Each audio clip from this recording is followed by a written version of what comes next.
Sefer Shmiras Haloshon, and today's topic, a classic illustration. Let's see. The following incident, recorded in Talmud, Shabbos 127b, illustrates the extent of which Jew must judge the fellow favorably.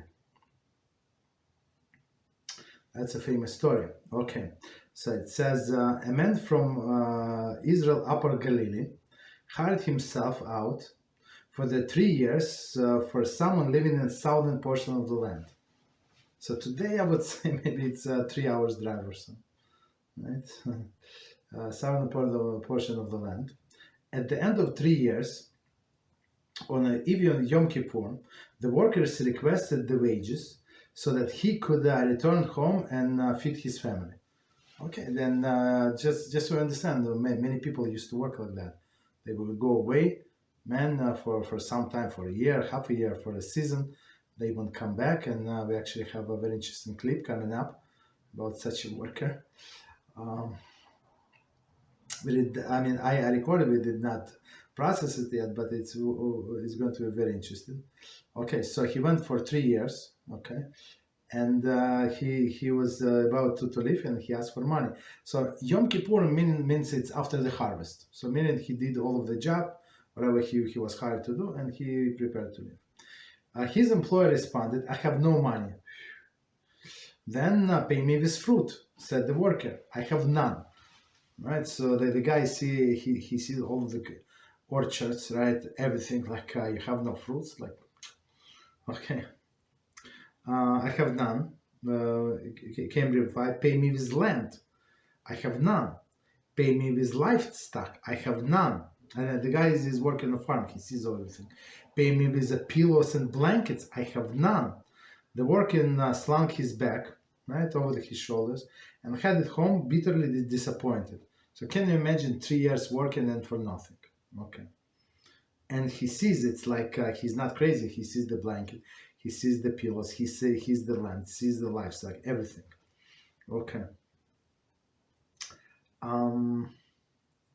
The conclusion at the conclusion of the sukkahs, the employer appeared at the worker's door with the money in hand, along with the 3 donkeys, bearing food, drink, and delicacies.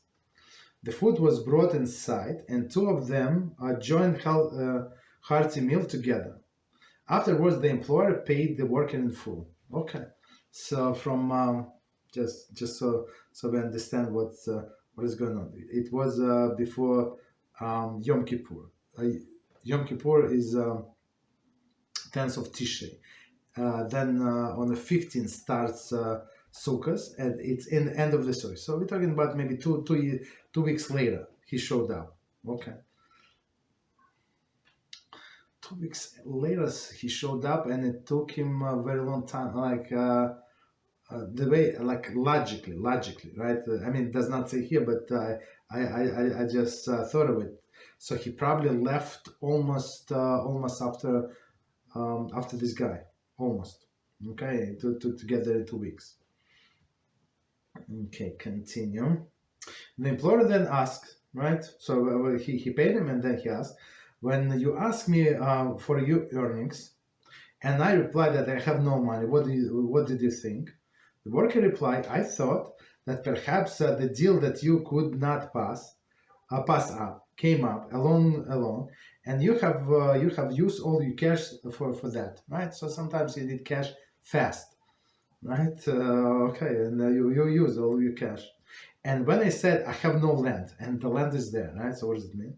I thought that perhaps your land had been leased to others." That's it. So if you lease, you cannot take it back. Okay. "And when I said I have no fruit," right? And fruit is there. So what did you say? "I thought that perhaps your fruit had not yet been tithed." Right. So first we have to take this 2% for a coin, and then you have to take 10% for a levy, and then you have to take another 10% as Maser Sheni. So I mean, it's all, as we understand, takes time. 410 to 43. 1 second. 410 to 43. Okay, here we go. Continuation. And when I said that I had no pillows or blanket, I thought that perhaps you had dedicated them, all your possessions, to the temple, right? And people can do that. Of course, when he dedicate things to the temple, he has to bring the things, and they're going to sell, of course, from the auction, and you use the money.